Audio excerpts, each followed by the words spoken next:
quick show of hands. Who here is aware of beacon technology? Put your hands up if you are. Okay, probably about, I'd say that's about maybe a third of us. So yeah, great. So we'll talk about that in a minute. And we'll talk about privacy as well. Remind me that we'll talk about privacy. In developed markets, retail brands and credit card companies are strongly promoting the move to mobile payments. And that's already happening without a doubt, because it's so easy. Because actually, the one thing that companies have learned is that actually if I can shop with one of these, I'm also likely to spend more, because they're so easy to use. It's such a personal relationship. This is why we find it hard when we work with some of our luxury clients who kind of say that this is not the right environment for a luxury brand to operate in. Oh, yes, it is. Because if I can sit and use this in my bed and create a relationship with a brand, that's a fabulous place to have a relationship with a brand where you're feeling nice and secure, nice and cozy, at home, either sitting in front of the telly, propped up in bed, wherever it might be. It's your world, it's your environment, you're in control. There's no greater luxury than that personal time that you have to yourself to maybe Google or to browse or to look for the finer or the nicer things in life. We are, therefore, at this cuspal point where our big five banks, HSBC, First Direct, launching all sorts of mobile payment apps that are expected to be really taking over use by 2015. I mean, let's face it, how many of us seriously believe we'll still have credit cards by 2020? I mean, why? Why on earth would you have these really pretty inert and redundant pieces of plastic when you actually have a relationship through this that is about better control of your money? Because that's what it will be about. And this is where the big data thing gets interesting, because what the big organizations haven't done to date and are only just beginning to grasp is that big data is only of value when it's actually fed back to us as individuals, as people, as a society.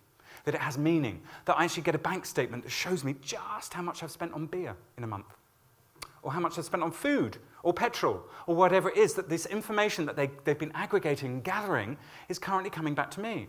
Anyone here a regular flyer? I do quite a lot of this flying stuff. I'm a big flyer. So I'm part of the British Airways Executive Club.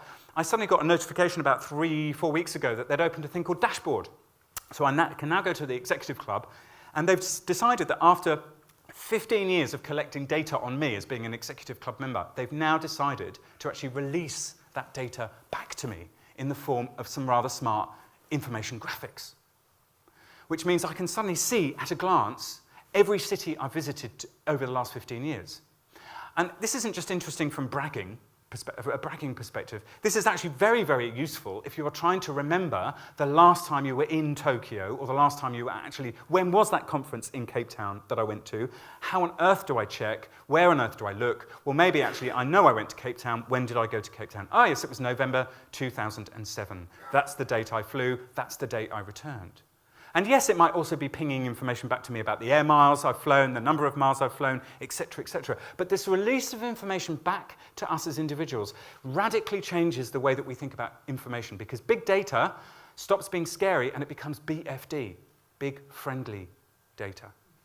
Because it's data that has purpose and value and meaning, because it changes the way that we do things. So again, I would increasingly encourage all of you to think within your own businesses, what is the data that I hold on my customers or my consumers, whether that be a direct client or through another business provider? What's the information I can actually be pushing back out to people that's actually going to be of use? What can I share with people that helps them to understand more about what they do, why they do what they do, and how we can benefit from a sharing of that information?